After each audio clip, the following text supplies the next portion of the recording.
네, 고 노무현 전 대통령의 최측근으로 꼽히는 민주당 이광재 의원이 대선 출마를 공식 선언했습니다. 미래와 함께 시대 교체와 세대 교체 그리고 선수 교체를 주장했는데요. 네, 이광재 의원 직접 모시고 이야기 나눠보겠습니다. 어서 오십시오. 어서 오십시오. 네, 안녕하세요. 네, 반갑습니다. 네, 반갑습니다. 지난 27일에 대선 출마를 공식 선언하셨는데 네. 어떤 계기로 출마를 결정하게 되셨는지부터 여쭤보겠습니다. 지금 대한민국 국민의 남녀노소 모두 어렵잖아요. 예. 근데 미래를 얘기하는 분이 없잖아요. 그래서 세계에서 가장 먼저 미래를 만나는 나라 대한민국. 이것을 위해서는 시대 교체, 세대 교체, 선수 교체가 필요하다라는 그런 결단을 내리게 됐죠. 그렇군요. 네, 이렇게 말씀하셨듯이 미래를 강조를 하셨는데 네. 또 강조한 것이 국민 통합입니다. 그렇습니다. 분열된 대한민국을 통합시켜야 한다. 그러면 어떤 분야에서의 통합 가장 시급하다고 보시는지요? 먼저 첫 번째는 지도층의 분열이 제일 심각하죠. 지금은 우리가 70% 투표율을 정도 하면 그럼 약 40% 득표를 가지고 100% 권력을 갖으니까 매일 싸우는 대한민국이 되는 거잖아요. 예. 이 지도층의 분열을 극복하는 게 첫 번째고요. 두 번째는 이 분열된 땅이 있는 거죠. 우리가 자산과 소득이 양극화돼 있고 대도시와 중소도시가 격차가 크고 그렇지 않습니까? 그런 예. 걸로 보면 결국은 우리가 필요한 부분은 결국은 중산층을 키워서 예. 결국은 이 자산 소득 양극화를 극복하는 거 하나. 두 번째는 대도시 중심이 아니고 지역 균형 발전, 중소도시를 키워서 우리가 더불어 잘 사는 나라를 만드는 거. 또 하나는 대기업 중심이 아니고 이제 중소기업이나 벤처를 키워서 좀 더 많은 일자리가 나와 있는 좀 혁신적인 나라가 필요한 거 아닌가. 그래야 기회가 많아야 일할 기회, 집을 살 기회, 결혼할 기회, 기회가 많은 나라가 돼야 결국은 대한민국 갈등이 줄어들지 않을까 싶습니다. 예, 소득 양극화와 지도층의 분열을 극복하고 균형 발전을 이뤄야 한다라는 말씀이셨고요. 사실 민주당 내에서는 이제 가장 먼저 출사표를 던지고 이미 대권 레이스를 뛰고 있는 이른바 빅3 주자들이 있는데 의원님께서도 이제 지지율을 끌어올리시는 게 최대한의 과제가 될 것 같습니다. 극복하기 위한 카드가 준비된 게 있습니까? 지금 2.1%면 높은 거잖아요, 현재 스타트할 때. 예. 결국 좀 국민들이 선택하실 거라고 보는데요. 지금 2030이 역사의 주인공이 되는 새로운 혁신 경제가 필요하잖아요, 디지털 경제. 그러면은 광재형이 잘하지 않을까. 두 번째로는 결국 미중 간의 이 격렬한 외교 전쟁에서 안정된 일을 누가 할 수 있을까? 예. 세 번째로는 이 남남 내전 같은 이 분열된 대한민국에서 어떻게 하면 이 통합된 나라를 만들 수 있는 사람이 누구일까를 생각해 보시면 그래도 미래지향적인 광재형이 좀 더 2030의 새로운 역사의 주인공을 만드는 일. 또 하나는 세대 간의 정의를 통해서 50대인 제가 그 세대 간의 연대를 이루는 데 적합하지 않을까. 그래서 결과적으로는 저보다 2살 많은 이재명 지사하고 저하고 양자 대결로 가지 않을까라는 희망을 가지고 있습니다. 예, 알겠습니다. 광재형에게 다시 한번 좀 물어보겠습니다. 이재명 지사 얘기해 주셨는데 사실 이 기본소득 문제와 관련한 좀 논란이 있었습니다. 정세균 전 총리도 그렇고 이낙연 전 총리도 그렇고 동화에서나 나올 법한 얘기다라는 의견을 밝혔는데 제가 인터뷰를 찾아보니까 의원님께서도 현실성이 조금 떨어지는 부분이 있다라고 인터뷰를 해주셨더라고요. 맞습니까? 저는 기본적인 기본소득 부분은 AI가 자꾸 생기게 되면 일자리가 줄어들게 되잖아요. 예. 그렇게 되면서 기본소득은 학계에서 논의가 되고 있는 것이고 저는 실험적으로는 한번 해볼 필요가 있겠다. 예를 들면은 아주 소멸 지역 같은 경우에는 기본소득을 한번 적용해봐서 실험을 하고 난 뒤에 그 오류를 보서 확정하는 게 좋지 않을까 저는 생각이 듭니다. 예. 그러나 이것을 전면적으로 실시하는 것은 저는 현실적이지 않다. 그리고 이재명 지사도 아마 저는 실험하는 쪽으로 방향을 수정할 거라고 봅니다. 알겠습니다. 네, 부동산 정책과 관련해서도 여쭤보겠습니다. 지난 4.7 재보궐선거의 민주당 참패 원인으로 이 부동산 문제가 꼽히는데요. 최근 당내에서도 좀 혼선이 빚어지고 있는 것 같습니다. 어떻게 좀 바라보고 계시는지요? 저는 기본적으로 그 정책을 결정하고 나면 옛날 세종대왕 때도 17만 명 여론조사를 했거든요. 예. 이제 100만 명, 200만 명 국민들의 여론을 들어서 전진하든지 후퇴하든지 하는 좀 새로운 민주주의가 됐으면 좋겠고요. 저는 기본적으로 공급을 대량으로 늘려야 된다고 생각합니다. 우리 이제는 옥탑방이나 반지하나 고시원 이런 걸 뛰어넘어야 할 때가 왔고요. 그다음에 두 번째로는 결국 많은 분들이 돌봄을 함께 해결하면서 집 문제를 해결을 원하잖아요. 예. 그러면 초등학교 주변을 매입을 해서 우리가 높이 올리면 돌봄과 교육을 함께 해결할 수 있다.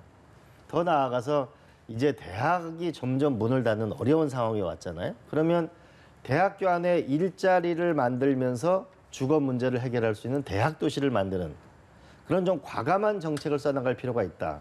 서울 같은 경우는 예를 들면 용산 미군 반환기지 거기에다가 예. 우리가 판교 같은 우리가 작은 도시를 만들어서 주택을 대량 공급한다든지 우리가 고려대학교나 외국어대학이 그다음 카이스트 주변 같은 데는 저개발돼 있잖아요. 청량리 일대가. 그런 데는 고밀도 개발을 해서 일자리와 대학교와 주거와 함께 있는 이런 미래 도시를 만들어 나가는 대량 공급이 필요하다. 그래야만 우리가 출퇴근 시간을 줄이고 일자리도 있고 주거 문제를 해결할 거라. 그래서 대량 공급을 해야 된다고 봅니다. 예, 대권 주자로서 여러 의견들 들어보고 있는데요. 지금 민주당 상황을 보면요, 지도부가 대선 경선에 그러니까 투표권을 행사할 수 있는 권리당원 자격 확정일을 오는 7월 1일로 확정하는 안을 채택을 하면서 일각에서는 이제 대선 경선 연기론에 대한 얘기도 나오고 있는데 이 부분에 대해서는 어떤 의견을 갖고 계십니까?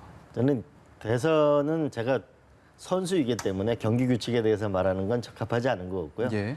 결국 당 지도부와 결국은 현재 1위를 달리고 있는 이재명 지사의 결심이 제일 중요한 문제지 아닌가 싶습니다. 그렇군요. 저는 어떠한 경우에도 당당하게 할 생각입니다. 알겠습니다. 네. 그리고 조국 전 법무부 장관 회고록을 출간한다는 소식에 정치권이 벌써 들썩이고 있습니다. 여야 간 극명히 엇갈린 반응을 보내고 있고 또 여당 내부에서 좀 복잡한 심경도 관측이 되는데 의원께서는 어떻게 보시는지요? 저는 인간적으로 그 조국 전 장관의 어머님이 8시만 넘으면 불안해하셔가지고 집으로 귀가해야만 되는 그런 가슴 아픈 사연은 참 마음 아프게 생각합니다. 그러나 조국 전 장관이 일어났던 것은 우리는 두 가지 교훈을 가지게 됐습니다. 우리가 소 잃고 외양간을 고쳐야 된다고 그러잖아요. 예. 조국 전 장관의 경우에 국민 눈높이에 맞지 않았다. 그래서 우리가 공정사회로 가야 된다는 강력한 우리 사회의 과제가 생긴 것이고요. 또 하나는 조국 전 장관에 대해서 너무 이거 린치 수준의 너무 압박 수사이다. 검찰 개혁이 필요하다라고 하는 또 하나의 국민적 과제. 공정사회를 만들어야 된다는 것과 검찰 개혁이 필요한 두 가지 과제가 우리한테 남아 있는 것이고 우리한테는 지금은 어떻게 하면 외양간을 고칠 건가라는 부분에 그 마음을 모으는 것이 미래로 가는 길이라고 봅니다. 예, 알겠습니다.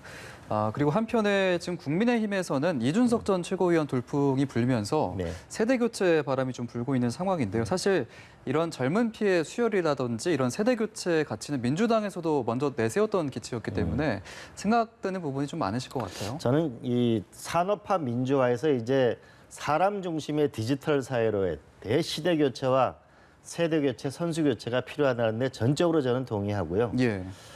그러기 위해서는 민주당도 변화가 필요하고 우리 이재명 지사가 저보다 2살 위신데 민주당에도 50대의 바람이 불 거다.